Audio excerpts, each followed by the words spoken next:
নমস্কাৰ।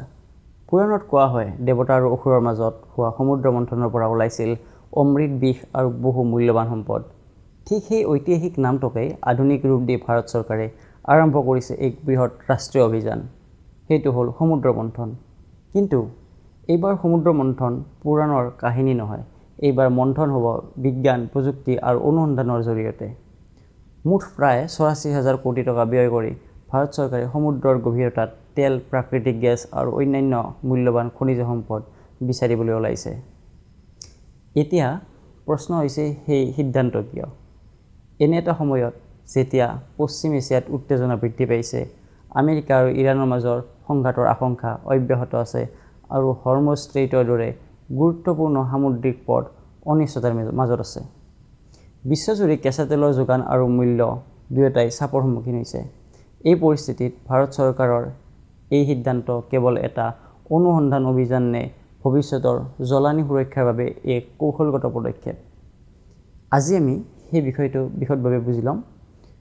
২০২৫ চনৰ ১৫ আগষ্টত লালকিল্লাৰ পৰা ভাষণ দিওঁতে প্ৰধানমন্ত্ৰী নৰেন্দ্ৰ মোদীয়ে প্ৰথমবাৰৰ বাবে ভাৰতৰ সমুদ্ৰত তেল আৰু গেছৰ নতুন ভাণ্ডাৰ বিচাৰি উলিওৱাৰ কথা উল্লেখ কৰিছিল। আৰু এতিয়া ২০২৬ চনৰ ৩১ জুলাইত কেন্দ্ৰীয় কেবিনেটে সমুদ্ৰ মন্থন আঁচনিক আনুষ্ঠানিক অনুমোদন জনাইছে। এই আঁচনিখন নেশ্যনেল অফশ্ব'ৰ এক্সপ্ল'ৰেশ্যন স্কিমৰ অধীনত চলিব আৰু ২০৩০ পৰা ৩১ চনলৈ কাৰ্যকৰী থাকিব। এই প্ৰকল্পৰ মূল লক্ষ্য হৈছে ভাৰতৰ উপকূলৰ বাহিৰৰ সমুদ্ৰ অঞ্চলত তেল, প্ৰাকৃতিক গেছ আৰু সম্ভাৱ্য হাইড্ৰ'কাৰ্বন ভাণ্ডাৰ বিচাৰি উলিওৱা। ইয়াৰ বাবে দুটা ডাঙৰ কাম কৰা হ'ব।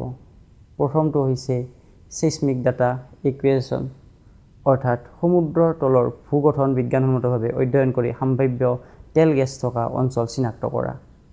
দ্বিতীয়টো হৈছে ডিপ ৱাটাৰ অফশ্ব'ৰ এক্সপ্ল'ৰেশ্যন, অৰ্থাৎ বহু গভীৰ সমুদ্ৰত অনুসন্ধানমূলক খনন। এতিয়া হয়তো আপোনাৰ মনত এটা প্ৰশ্ন আহিছে, সমুদ্ৰৰ তলত তেল আছে নে নাই সেয়া চৰকাৰে কেনেকৈ জানিব? ইয়াৰ বাবে ব্যৱহাৰ কৰা হয় এক বিশেষ জাহাজ। এই জাহাজৰ পৰা পানীৰ তললৈ শক্তিশালী ছেইস্মিক ৱেভ পঠিওৱা হয়। এই তৰংগসমূহ সমুদ্ৰৰ তলৰ শিলত খুন্দা মাৰি পুনৰ উভতি আহে। উভতি অহা সংকেত বিশ্লেষণ কৰি বিজ্ঞানীসকলে অনুমান কৰে ক'ত শিল ঘন আছে আৰু ক'ত তেল গেছ জমা হৈ থাকিব পাৰে। এই প্ৰযুক্তিয়েও সমুদ্ৰৰ তলৰ গঠন বিশ্লেষণ কৰে। যদি কোনো ঠাইত সম্ভাৱনা দেখা যায়, তেন্তে সেই ঠাইত এক্সপ্ল'ৰেটৰী ড্ৰিলিং আৰম্ভ কৰা হয়। বিশেষকৈ ড্ৰিলিং ৰিগ স্থাপন কৰি হাজাৰ হাজাৰ মিটাৰ গভীৰলৈ খনন কৰা হয়। যদি তেল বা গেছ ওলায়, তেন্তে প্ৰথমে তাৰ পৰিমাণ আৰু গুণগত মান পৰীক্ষা কৰা হয়। যদি বাণিজ্যিকভাৱে লাভজনক হয়, তেন্তে সেই ঠাইত স্থায়ী উৎপাদন প্লেটফৰ্ম নিৰ্মাণ কৰি কেঁচা তেল বা গেছ সংগ্ৰহ আৰম্ভ হয়। ইয়াৰ পিছত পাইপলাইন বা বিশেষ টেংকাৰ জাহাজৰ জৰিয়তে কেঁচা তেল ৰিফাইনলৈ নিয়া হয়, য'ত ইয়াক প্ৰক্ৰিয়াকৰণ কৰি petrol, diesel, aviation fuel, LPG আৰু অন্যান্য জ্বলানিত ৰূপান্তৰ কৰা হয়। ৮৪,০০০ কোটি টকা ক'ত ব্যয় হ'ব? প্ৰায় ২৮,৫৩৪ কোটি টকা ব্যয় হ'ব ছেইস্মিক ছাৰ্ভে আৰু তথ্য সংগ্ৰহত। ৪৩,২০০ কোটি ব্যয় হ'ব ৬০টাতকৈ অধিক গভীৰ অনুসন্ধানমূলক কুঁৱা খননত। ১০,০০০ কোটি অফশ্ব'ৰ ইনফ্ৰাষ্ট্ৰাকচাৰ গঢ়ি তোলাত। আৰু ২,০০০ কোটি ব্যয় হ'ব মেনুফেক্সাৰিং আৰু অইল ফিল্ড ছাৰ্ভিচ জোন উন্নয়নত। এতিয়া আটাইতকৈ গুৰুত্বপূৰ্ণ প্ৰশ্ন হৈছে, এই প্ৰকল্পৰ পৰা ভাৰতৰ লাভ কি? বৰ্তমান ভাৰত নিজৰ প্ৰয়োজনীয় কেঁচা তেলৰ প্ৰায় ৮৫% বিদেশৰ পৰা আমদানি কৰে। যদি দেশে সমুদ্ৰৰ তলতেই নতুন তেল আৰু গেছৰ ভাণ্ডাৰ আৱিষ্কাৰ হয়, তেন্তে আমদানি কমিব, বৈদেশিক মুদ্ৰা সঞ্চয় হ'ব আৰু জ্বালানিৰ ক্ষেত্ৰত ভাৰত অধিক আত্মনিৰ্ভৰশীল হ'ব। ইয়াৰ উপৰিও নতুন বিনিয়োগ, কৰ্মসংস্থান, জাহাজ নিৰ্মাণ, অফশ্ব'ৰ ইঞ্জিনিয়াৰিং, লজিষ্টিক্স আৰু শক্তি খণ্ডত বহু নতুন সুযোগ সৃষ্টি হ'ব। অৱশ্যে এই প্ৰকল্প ইমান সহজ নহয়।